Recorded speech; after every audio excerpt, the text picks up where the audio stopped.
السلام عليكم ومرحبا بكم في قناة سهل مهل مع أميرة. اليوم راح نديروا حاجة سهلة مهلة تحضروها للعشاء. غراتان تاع المقلاة يجي يقطر بالبنة. خلونا برك جامو الكومنتار ونروحوا نشوفوا طريقة التحضير والمقادير مع بعض.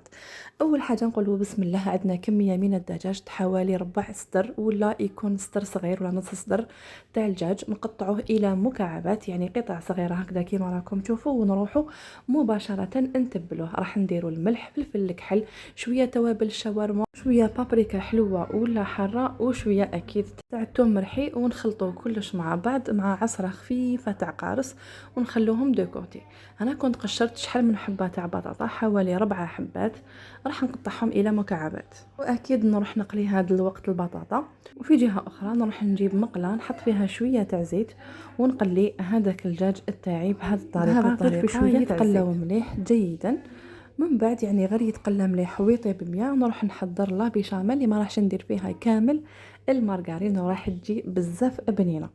دونك نقلي الدجاج تاعي كيما راكم تشوفوا حتى هو لازم يدخل الطياب ويدي هذيك البنه تاع التقليه، يعني يجي بزاف بنين. مع مباشره نحضر لا بيشاميل. عندي كاس تاع الحليب، راح نحط حوالي ملعقتين تاع الزيت، نحط شويه تاع الملح، ونحط شويه ثوم مرحي. ثوم مرحي يعني حوالي نصف ملعقة صغيرة.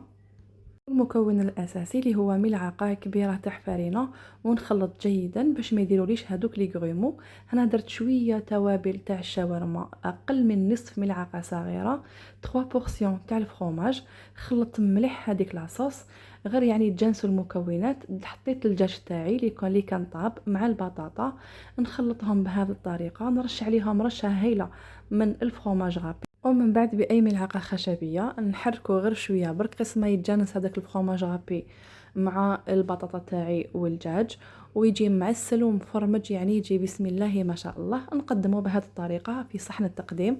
يعني نقول لكم وجبه سريعه خاصه للعاملات ولا يكون ما عندكش الوقت، كنتي مع شغل الدار.